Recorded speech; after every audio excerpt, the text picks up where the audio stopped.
నమస్తే, welcome to KMR. Telangana రాష్ట్రం అంతా ఇప్పుడు కంప్లీట్గా కూడా జూబ్లీహిల్స్ వైపే చూస్తూ ఉన్నది.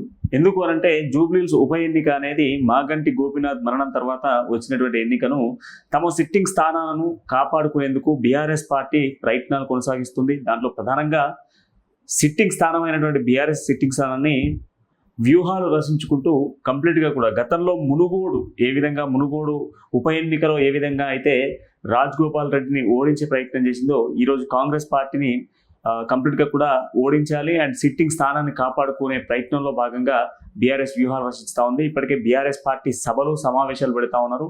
దాదాపు 7 డివిజన్లకు గాను ప్రత్యేకంగా 7 డివిజన్లకు మాజీ మంత్రులను అదేవిధంగా ప్రస్తుత ఎమ్మెల్యేలతో పాటుగా కమ్యూనిటీ బేస్డ్ అంటే ముస్లిం మైనార్టీలకు సంబంధించి చాలా మంది ఆ ఏరియాలో ఉన్నారు. సుమారుగా 150,000 పైచిలకు మంది ముస్లిమ్స్ ఉన్నటువంటి ప్రాంతం జూబ్లీహిల్స్. ఈ జూబ్లీహిల్స్ కి సంబంధించి ముస్లింల ఓట్లను గ్రాప్ చేసేందుకు మాజీ డిప్యూటీ సీఎంగా ఉన్నారు అండ్ అంతేకాకుండా హోంశాఖ మంత్రిగా ఉన్నటువంటి మహమ్మద్ అలీని కూడా అక్కడ ఇన్వైట్ చేయడం జరిగింది. అండ్ దాంతో పాటుగా ఇంకా కొంతమంది ముస్లిం నేతల్ని కూడా జూబ్లీహిల్స్ ఉప ఎన్నికల్లో పెట్టిన సిచ్యువేషన్స్ ఉన్నాయి. ఇక దాంతో పాటుగా యాదవ్ కమ్యూనిటీకి సంబంధించి తలసాని శ్రీనివాస్ యాదవ్ని, రెడ్డి కమ్యూనిటీకి సంబంధించి వాళ్ళని, అదేవిధంగా ఎస్సీకి సంబంధించినటువంటి వాళ్ళను కూడా తాటికొండ రాజయ్యతో సహా పలువురు ఎస్సీ నాయకులు కూడా ఆ ప్రాంతాల్లో తిప్పుతా ఉన్నారు. కంప్లీట్గా కూడా ఈ 7 డివిజన్లను చాలా మంది ఎమ్మెల్యేలతో అంటే సుమారుగా అక్కడ ఉన్నటువంటి మాజీ ఎమ్మెల్యేలు అండ్ అదేవిధంగా మాజీ మంత్రులందరినీ కూడా స్పెషల్గా ఈ 7 డివిజన్లలో ఫోకస్ చేస్తూ ఉన్నారు.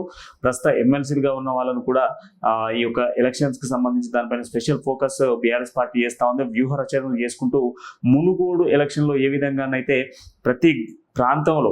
ప్రతి గ్రామాలలో బీఆర్ఎస్ పార్టీకి సంబంధించిన వివిధ ప్రాంతాల నుంచి వచ్చినటువంటి శ్రేణులు ఏ విధంగా ఉన్నారో అదే విధంగా ఇప్పుడు జూబ్లీహిల్స్ లో కూడా చాలా మంది బీఆర్ఎస్ నాయకులు కనబడతా ఉన్నారు. తమ సిట్టింగ్ స్థానాలతో పాటుగా ఈ దాదాపు 20 నెలల కాంగ్రెస్ పాలన, సుమారుగా 22 నెలల కాంగ్రెస్ పాలనకు సంబంధించి కాంగ్రెస్ పాలన ఏ విధంగా ఉన్నది, ఇచ్చినటువంటి హామీలను ఏ విధంగా గంగలదుకే ప్రయత్నం చేసింది, అంతేకాకుండా నెరవేరుస్తా అన్నటువంటి హామీలు కూడా ఏమీ నెరవేర్చట్లేకుండా కంప్లీట్గా ప్రజల్ని మోసం చేసింది అని చెప్పేసి ఒక కాంగ్రెస్ బాకీ కార్డును రాష్ట్ర వ్యాప్తంగా స్ప్రెడ్ చేస్తున్నారు. అండ్ దాంతోపాటు పర్టికులర్గా జూబ్లీహిల్స్ నియోజకవర్గంలో ఇంకా ఎక్కువగా ఫోకస్ చేస్తున్నారు.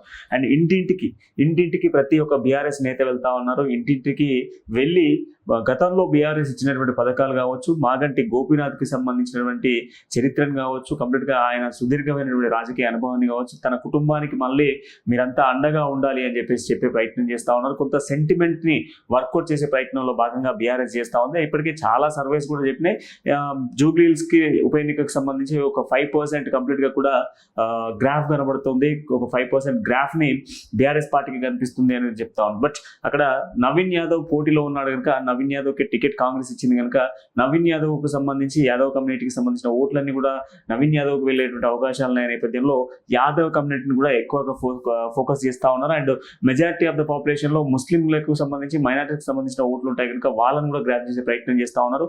ఏదేమైనా ఇప్పటికే నామినేషన్ల ప్రక్రియ కూడా మొదలైంది.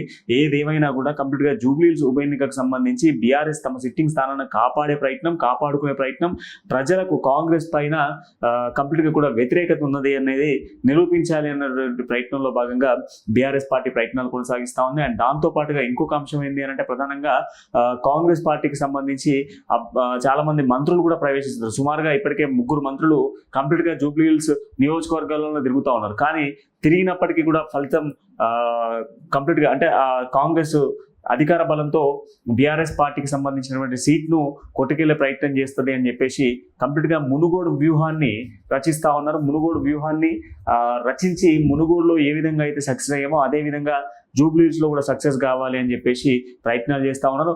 అదే ప్రయత్నంలో భాగంగా కాంగ్రెస్ కూడా తమ సీట్ను కాపాడుకునే ప్రయత్నాలు చేస్తూ ఉంది. బట్ గెలిపే లక్ష్యంగా బీఆర్ఎస్ మాత్రం ముందుకు వెళ్తున్న సిచ్యువేషన్స్ కనబడుతూ ఉన్నాయి.